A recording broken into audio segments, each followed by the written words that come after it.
Alright, Shalom. First and foremost, before we begin this lesson, we have to give all praises, all glory, and all honor unto Yahweh, Ba'ashem Yahushai, Ba'ashem Recha Kodash, giving double honors unto the elders and apostles of great millstone from Allah Apostle Kahakam all the way down. Shalom to 144,000 chosen men, and shalom to the elect men, women, and children who will be surely shown grace in these trying times to come.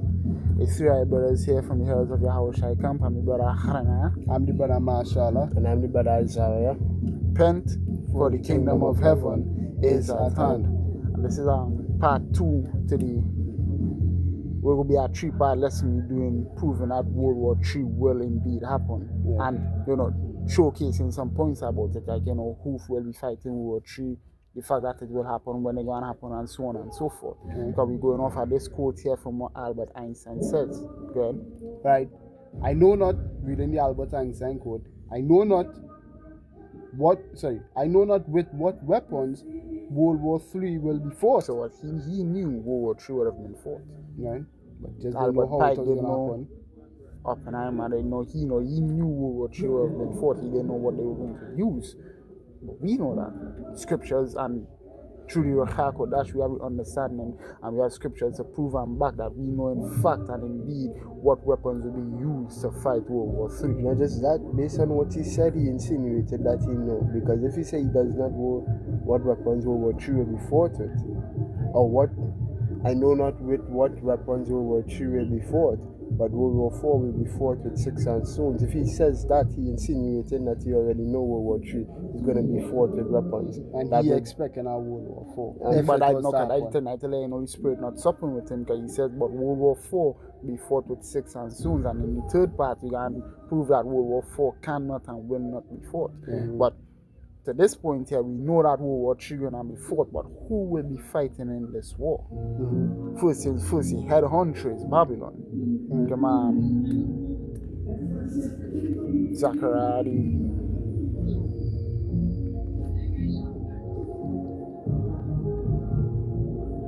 Yeah, the book of Zechariah 2 and 6. 2 and verse 6. It says, who come forth? Sorry. Zechariah 2 and 6. Who come forth and free from the land of the north, said the Lord Yahweh Shai. For I have spread you abroad as the four winds of heaven, said the Lord Yahweh Shai. Deliver thyself, O Zion, that dwellest with the daughter of Babylon. You hold Micah 4 and 10, Babylon. Good. For thus says the Lord Yahweh Shai, after the glory hath he sent me unto the nations which spoil you. For he that toucheth you toucheth the apple of his eye. For behold, I will shake my hand upon them, and they shall be as spoil to their servants, and ye shall know that the Lord Yahweh Shai hosts has sent me. So what identifying marker here, but what the cardinal points and what they will be known as today. New Babylon, and cardinal points are even going into a study. I was writing out some notes to prove that America is in fact written in the Bible or spoken about in the Bible. I said to prove that it was the land of the north, something I went and looked up on Google was if looking at a north, south, east, west map of the whole earth, where would America be located in a north, south, east, west map of the earth, right? Using the cardinal points as the brother just said, which is north, south, east, and west, right? They said what? America is located in the northern hemisphere of the earth. So that land of the north, when you're reading about the land of the north or the north country, that is speaking of America. Sometimes it's America, sometimes it's Russia. Yeah, because as the brother Pam rightfully and beautifully said, I have other aspects where what you would read a country from the north is coming to attack America. I even looked up that and I said, well, is Russia located north of America? And the answer is yes. Mm-hmm. So yeah, when speaking of north of America, it's speaking of Russia, but when it's speaking of North America itself, right, or the land of the north itself, that actually speaking of who? America, right?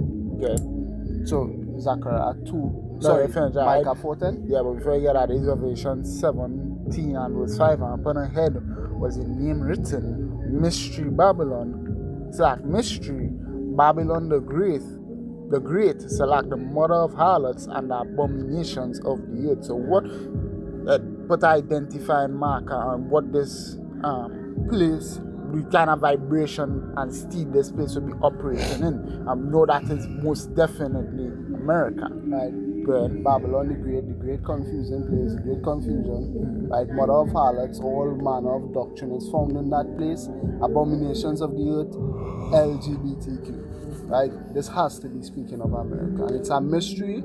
It's actually fulfilling the fact that it's a mystery, because if you tell anybody else on the earth who's not a prophet that, they're gonna laugh you to scorn, thinking you're crazy. Right, Micah 4:10, be in pain and labor to bring forth, O daughter of Zion, like a woman in travail.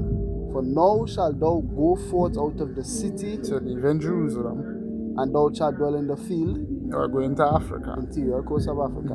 I'm going to say Jerusalem, even Israel. Right, fleeing from persecution, 70 AD. Right, and thou shalt go even to Babylon. And we know what? The children of Israel and the children of Judah were oppressed together. We were oppressed with in the same landmass. And we know we was oppressed throughout the four corners of the earth, but the place where most of the oppression took place, or the bulk of the oppression took place, or the worst of the oppression took place was in America. Yeah, that's why we are both of us served, because the nation of Israel would have been in, well, let me say the northern kingdom, let's say like that, would have been in captivity only under the Assyrians, and then the Judites would have been in captivity from Babylon, Media, Persia, Greece, and Rome. Babylon to Timbuktu. Right. Now we in that final captivity where both of us serve under the same oppressor. That was the first time in history. Right? Bad Egyptian. Bad Egyptian captivity. Even just to add with that, where did the slaves go after they leave Africa? They did not go transatlantic slave trade to the Americas. That's not speaking of ancient Babylon, which is Mesopotamia. Ancient Mesopotamia. Or modern day Iraq, as the brother rightfully said. That is speaking of America. Right? Out of shalt dwell in the field, and thou shalt go even to Babylon. There shalt thou be delivered. Delivered from what? There Yahweh shall redeem thee from the hand of thine enemies. And what is to be delivered ultimately from all the oppression we went through, yes, but ultimately to be delivered from the judgment of the judgment in which the Lord is about to set on the face of the final judgment of Yahweh, which he's going to use World War III to bring about. Exactly. So what we know, America is a big player. You see them is a star player. Yeah, like the stars are number 10 right there in the team. The apostles always saying it, right? The main, most glorious deliverance is going to be in America. Yeah. So what? America is going to fight. Who's going to be fighting? Who's going to be fighting with America? No, we went with America. Same sides and the establishment one there. Yeah. Exactly. Give my China 50-45. This is the book. Sorry.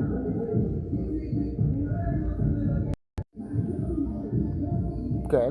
Jeremiah 50 and verse 45. Therefore hear ye the counsel of Yahweh by Hashem Yahushai, that he had taken against Babylon, and his purposes that he had purposed against the land of the Chaldeans. Surely the least of the flock shall draw them out. Surely he shall make their habitation desolate with them. Give me Jeremiah 49 and 20. Therefore, hear the counsel of Yahweh by Hashem Yahushai that he had taken against Edom. So what the same counsel he had taken against Babylon, he take it against Edom. Go ahead. And his purpose is that he had purpose against the inhabitants of Teman. Which Chaldeans and Temanites. That's what the wise men of the Edomites are the Temanites. The wise men of the Babylonians are the Chaldeans. The Chaldeans. Same prophecy. Surely the least of the flock shall draw them out. Surely he shall make their habitations desolate with them. Which this actually beautifully highlights the fact that the Babylonians in Jeremiah 50 is actually the Edomites as well. It's synonymous. It's synonymous because we see in today that the nation or the state of Israel is drawing the Babylonians or the Americans into war. Well, if the Americans is Edomites, right, and they see that they're drawing them into war, bringing them into the war they had with Iran, and this is what's going to be the kickstarter for World War III. Question begs to differ. Well, if they draw the Edomites, why haven't they drawn the Babylonians? It's the same people. So what we know, America fighting, Israel on them side. Who gonna be fighting against them? Now, ultimately, it's whole fucking it. But it's a big plus, yeah. Yeah, two main opposing sides. Satan against Satan. It's some big players in this fight right here. Like Tyson versus Buster Douglas we talking about here. Things we never see before. Give me Russia versus Russia, Isaiah 39 from verse 17, Babu Kusha. Yep. This is the book that means the main one, because we know World War III just what? A continuation. Yeah, because as we know, World War III is just a revival of an old war called the Cold War. A continuation, we should take of the Cold War. Whenever we stop. That proxy wars, Russia had them, the men on them team going up against the men on America team, but they never really, went head to head. Closest they went was during the Cuban Missile Crisis. Yes. That was the Which closest. is a beautiful thing to highlight, the fact that we know the Lord in control. Because all of this could have been fulfilled right then and there. That Cuban Missile Crisis could have been it. But what the Lord didn't want it there. He stayed behind. Because a lot of prophecies didn't take place yet. Great Awakening, allowed Griffins was on the scene. Like the big one, the MOTB. They think that really kickstart this, which is the culmination of World War III, is the judgment for taking the MOTB. The MOTB is here, it's been here for a while, right? Hence, Revelation 14 and 9, the angel who's able to warn you of it. But I could warn somebody or something if they only are like a month or two to know. You've been being warned about it since right? 1970. Right, but the problem is that the judgment for taking the MOTB is what the MOTB needs to be mandated, right, throughout the earth. Right, that start in Babylon. Okay, go here and go there and go wherever. If it doesn't start in Babylon, they're gonna get pushed. Exactly. Because where the beast pushing this, he's gonna push it through America. Right, the heads of the earth, right, the banking families does use America to forward a lot of the follies in the earth that they want going on. If America doing this, everybody will jump on that bandwagon again. Scriptures make mention of what causing the whole earth to be drunk or made drunk with the wine of the wrath of her fornication, her false philosophies, or her wicked doctrines, right? The Cuban Missile Crisis could have never been or would have never happened, right, which would have led America and Russia into war. Why? Because Mark of the Beast wasn't there in the way it's supposed to be in the last days, right, being mandated as a law and being punishable by death, right? The prophets wasn't up or awakened, right, to be able to warn you of taking the mark of the beast, and so on and so forth. Everything that subsequently leads to that, right? So, yeah, the Cuban Missile Crisis could not have been the culmination of World War III or the kickstart at the World War III or World War III itself. Why? Because a lot of things that needed to be happen or needed to already be established when World War III would actually begin and kick off was not actually going on in the earth as yet. Yeah, but go ahead. Can we read Revelation, Isaiah 13 and 17, Babu Kisha? Yeah. Sorry, go ahead. Isaiah 13 and verse 17, behold, I will stir up the meat against them, which shall not regard silver, and as for gold, they shall not delight in it. So what the Medes, which is what prophetically Russia, because what they're just dwelling in the land at which the Medes used to dwell in Japhet land, that Caspian Steep. The Caspian Steep. Caspian Steep. That is where what the Medo-Persians, the Medes used to dwell back in the day. That is where the Russians dwelling in today. So when Isaiah saw the prophecy, he have saw the land of the Medes, but it was the Russians inhabiting it. You can even see that same thing happen with Moses. He referred to a place where the Amalekites dwelt, even though the Amalekites didn't come on the scene yet. Why? Because he would have been seeing it in his time. Yeah, so you could have only said, hey, they Amalek land. Exactly. Right, because he knew it as Amalek land. Same thing, that's what Isaiah doing right there. He's saying, this is the Medes land, so he's calling them the Medes. Because he couldn't even say Russia anyway. He couldn't say Russia. He didn't know. Sorry. Who else was Uriah the Hittite? Right, the Hittite. Why they call them? Why they because call he them a living in the Hittite? land of Heth. Because what we know for a fact, David and no heathens in the army. Correct. Yeah, put them to death. Right. So, yeah. So what we know, Russia is a big player in this game, Ezekiel 38 and 2. Them vitally important in this. In Ezekiel 38 and verse 2 of Russia. Right, this is the book of Ezekiel, chapter 38, and reading verse 2. Verse 1 from Verse 1. Right, the burden of Babylon, which Isaiah the son of Amos did see, lift ye up a banner upon the high mountain, exalt the voice unto them. Where you reach? Sorry, I click Ezekiel, but the chapter I know I am all reading it and saying, but that is not Ezekiel 38. What kind of height is that? See what I'm saying? Usually I'm my sword and Yeah, sorry. That's happened with the KJV. All you have to do is cancel off and go back. So you see, so like, yeah, let's bear no technical difficulties. Right. Ezekiel 38, verse 1, and the word of Yahweh came unto me, saying, Son of man, set thy face against Gog, the land of Magog, the chief prince of Meshech and Tubal, and prophesy against him. Even when they go into that word chief prince, they go to what? Rasha. Something like what? Russia. Yeah. Go ahead. Yeah. Verse 3. And say, thus saith Yahweh, power, behold, I am against thee, O Gog, the chief prince of Meshech and Tubal. And I will turn thee back and put hooks in thy jaws, and I will bring thee forth, and all thine army, horses and horsemen, all of them clothed with all sorts of armor. What? Why they clothed with all sorts of armor? That's a point for our next figure, but go ahead. Even a They great... also referring to what the tanks, the jets, The fighter jets, the military the might, guns. all of these things, and the big player, the nuclear missiles, which we'll talk about in part 3. Go ahead.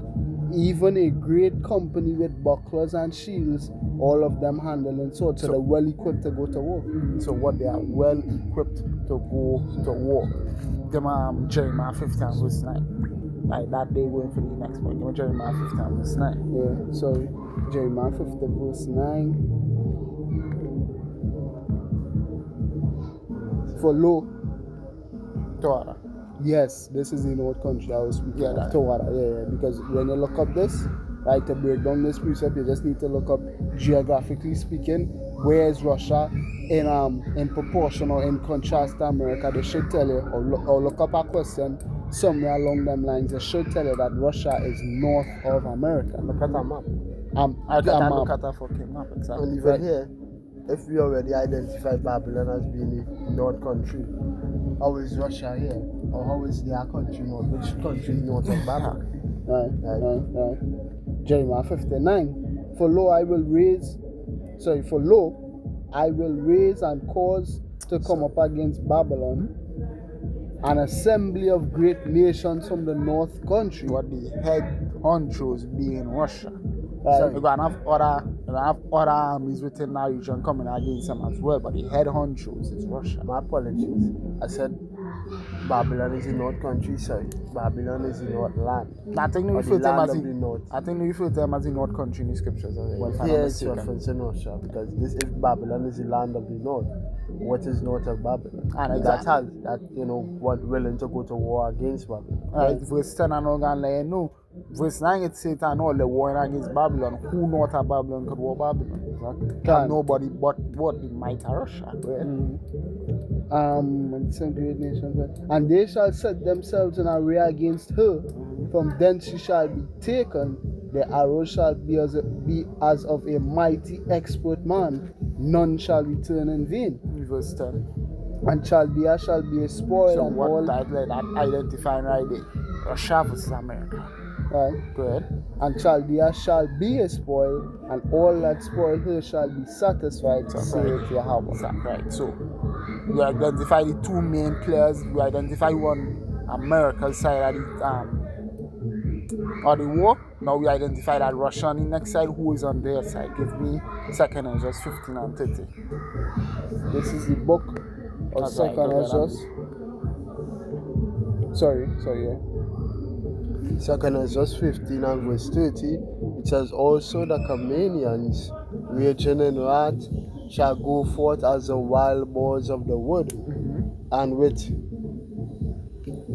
great power shall they come, and join battle with them, and shall waste a portion of the land of the Assyrians. So Which like, the actually beautiful that they say like this, because the Assyrians are actually the people dwelling in Babylon. So if you look up like nation-wise in the Bible, who did the Babylonians fall under? Because Babylon is not a nation. Well, that The will be part Chaldeans of is not a different people. nation. It's actually Assyrians. No, go ahead. That's all good. Okay, so what Iran have a big part to play in this thing. That is why you see in America going up against Iran. Or they're trying to sign peace, but what Israel keep attacking Iran because what the spirit is stirring up. Iran had to pick a side, and the best believe they're picking Russia. Because the only man, according to the scriptures, the only man going with America is Israel. Now we know when you watch the whole scheme of things, other people going to side with America. Like we living in Trinidad now, we know Trinidad going to side with America. Trinidad is what a big Major powers is they're all on the yeah, side but of the like Russians. world superpowers is all gonna be on Russia's side. Because what we know, what Trinidad is like what province of Babylon, so I'm out of side with Babylon. If you say label Babylon in the Caribbean, who would best represent America in the Caribbean? It would be Trinidad and Tobago. Wait, is you just said world superpowers, right? That is Revelation. Is it 17? Yeah, no, we go in there after. We go in there after. So what? We identify Russia, we identify Iran on the side, but what the rest of the world as well is on the side of the Russians. Give me. I have a quick one right here still in this thing. Go second is 15, 14. Woe to the world and them that dwell therein. Why? Because everybody is going to be a part of this war. Yeah. Everybody is going to be drawn into this war at some point. Okay, but this way you have to pick a side. Pick sure. a side Because if you don't pick a side, a missile will drop and you have to pick a side then. Yeah, because wait, is same like how the Cold War. How the Cold War was fought, they involved other nations in that proxy war. So being and directly hitting, could use your allies, and then your allies will come and defend you all by hitting them. And it's gonna be somewhat the same way in the sense to say what Russia and America are not gonna fight this thing alone. America gonna hit some zone and say, hey, you're on we side or you're on Russia side, and then Russia gonna hit America and defend that side and say, hey, don't touch them, right? Which we I believe we go back to the Ezekiel 38 bit our God onto that, exactly. go back to the Ezekiel 38 now. Yeah.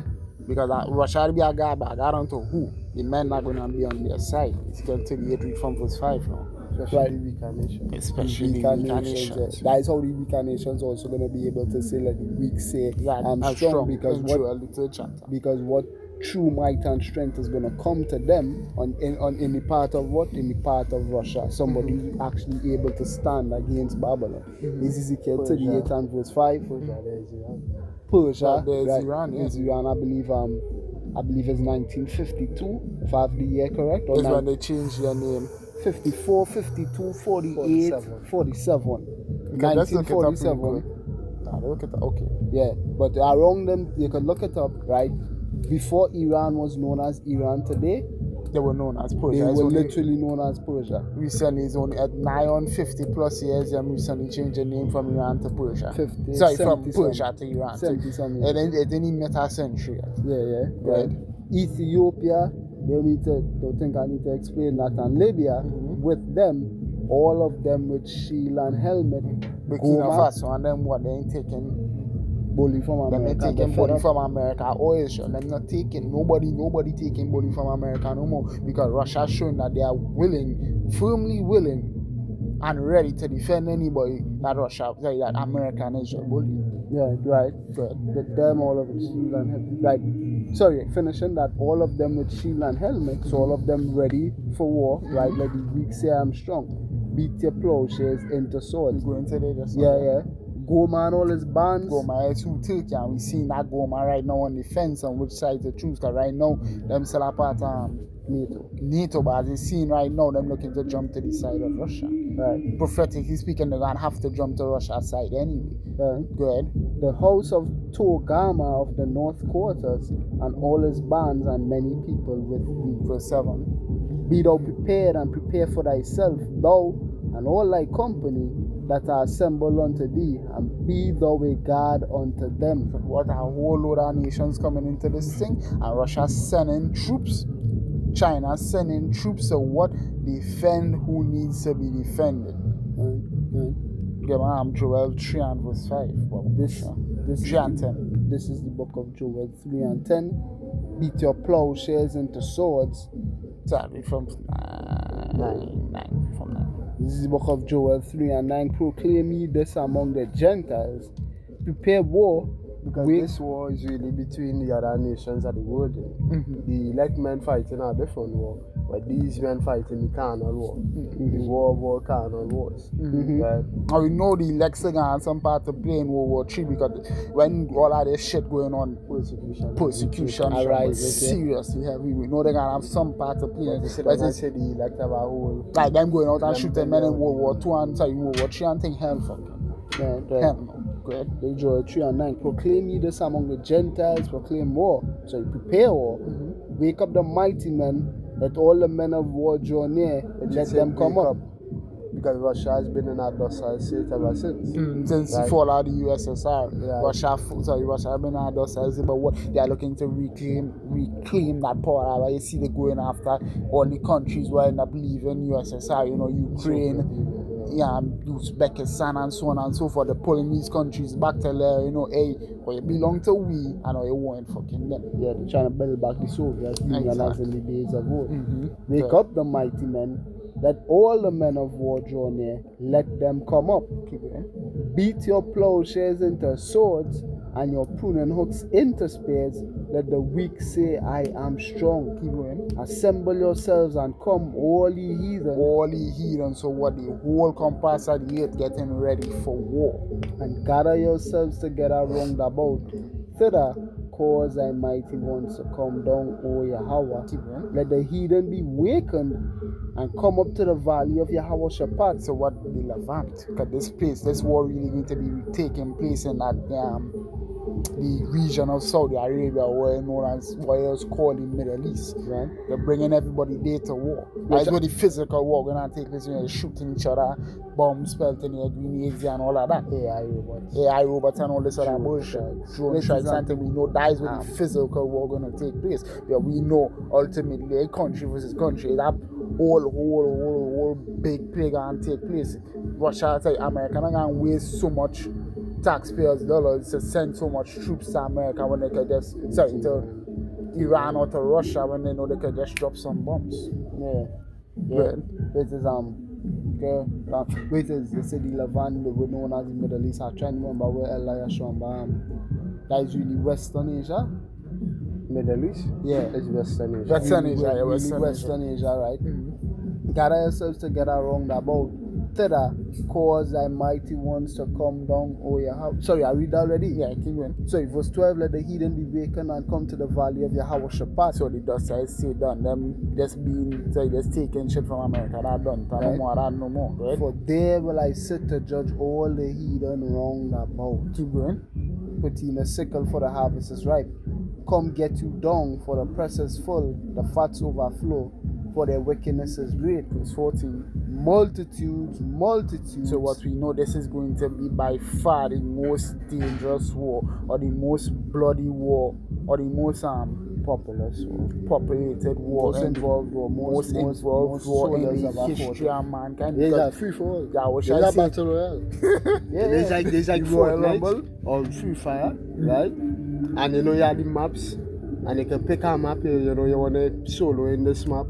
And you just pick this map and you want to play this map alone. Battle Royale. Right? Yeah, the map is the Levant. There's a Battle Royale. Russia, Iran, China, African countries, Japan, China, Turkey. all of these countries coming in and it's Battle Royale.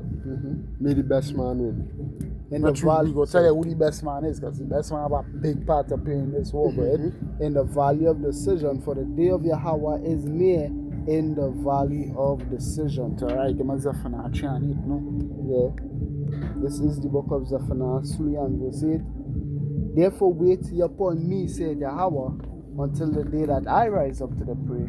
For my determination is to gather the nations, that I may assemble the kingdoms, to pour upon them mine indignation, even all my fierce anger. For all the earth shall be devoured with the fire of my jealousy. For then will I turn to the people the pure language. That's what it. So what? For all the earth shall be devoured with the fire of my jealousy. So what? This is the nations here that are going to fight war World War III. But ultimately, they're not really fighting against each other. And just buying time, we could say, till the big man come back. Because that is who they're going to look to fight. Give me a second and just sit. Because when this happens, when the big man come, they're going to stop fighting each other to fight him. That's how we know that there's not really big players in this thing. It's a Hawashai. He's the biggest player in this thing. Second is just 13, I'm going to read from verse 25. This is the meaning of the vision. Whereas thou sawest a man coming up from the midst of the sea, and Yahushua is a man, the Most High referred to him what? Acts 17 verse 31. By whom he will judge the earth by that man whom he had ordained. Like that is the same man. Verse 26 will tell you the same is he whom Yahweh, the highest, had kept a great season. Well, Yahushua up there saying no by the right hand the Father for 2,000 plus years, and right now you have borrowed time, to be honest. Right. Good. And he shall order them that are left behind. And whereas thou sawest that out of his mouth there came a blast of wind. Sorry, wait. Kept a great season. Right, sorry, Salakia. Which by his own self shall deliver his creature. Being who the elect. Right. Ultimately everything create, because scripture said, if not for the elect's sake, no flesh should be saved, but for the elect's sake, he had shortened the days. And he shall order them that are left behind.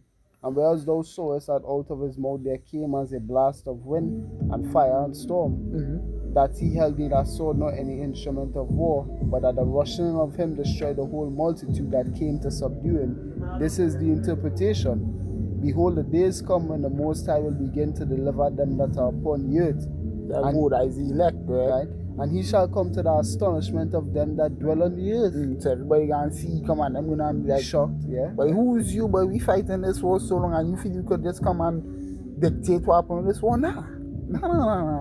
Right? Gotta fight we here, and Yahushua just gonna be there rubbing your hands like, come get some. Right? And one shall undertake to fight against another, one city against another, World War III, one place against another, World War III, one people against another, World War III, one realm against another, World War III. Go ahead. And the time shall be when these things shall come to pass, and the signs shall happen, which I shewed thee before. Then shall my son be declared, whom thou sawest as a man ascending. And when all the people hear his voice, every man shall in their own land leave the battle they have won against another. So what the real World War III start? Yeah, all of that was just some time buying, a prelude.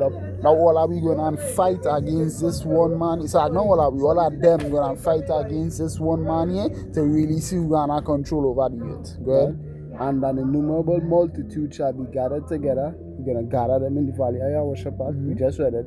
As thou sawest them willing to come and overcome him by fighting, but he shall stand upon the top of Mount Zion, and Zion shall come and shall be shewed to all men, being prepared and builded, like as thou sawest the hill graven without hands. And this my son shall rebuke the wicked inventions of those nations which for their wicked life have fallen into the tempest. So right there, Yahushua gonna be a major player in this war, the major player deciding winner of World War III. Deciding winner of World War III. He's the trump card. Right. He's the trump card. Give me Revelation in 19th chapter from verse. Let me read from here. 12. 11. From 11. Revelation 19 and 11. And I saw heaven opened, and behold a white horse, and he that sat upon him was called Faithful and True, and in righteousness doth he judge and make war. His eyes were as a flame of fire, and on his head were many crowns, and he had a name written that no man knew but he himself.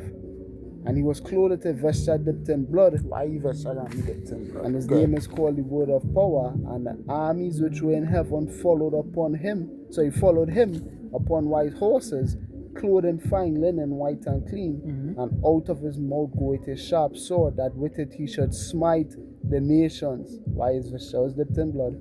And he shall rule them with a rod of iron, and he treadeth the winepress of the fierceness and wrath of the Almighty Power. Good. And he hath on his vesture and on his thigh a name written, King of Kings and Lord of Lords. And I saw an angel standing in the sun, and he cried with a loud voice, saying to all the fowls that fly in the midst of heaven, Come and gather yourselves together unto the supper of the great God, that ye may eat the flesh of kings, and the flesh of captains, and the flesh of mighty men, and the flesh of horses, and of them that sit on them, and the flesh of all men, both free and bond, both small and great. 90 and then jump to 21. And I saw the beast and the kings of the earth and their armies gathered together to make war against him that sat on the horse and his army.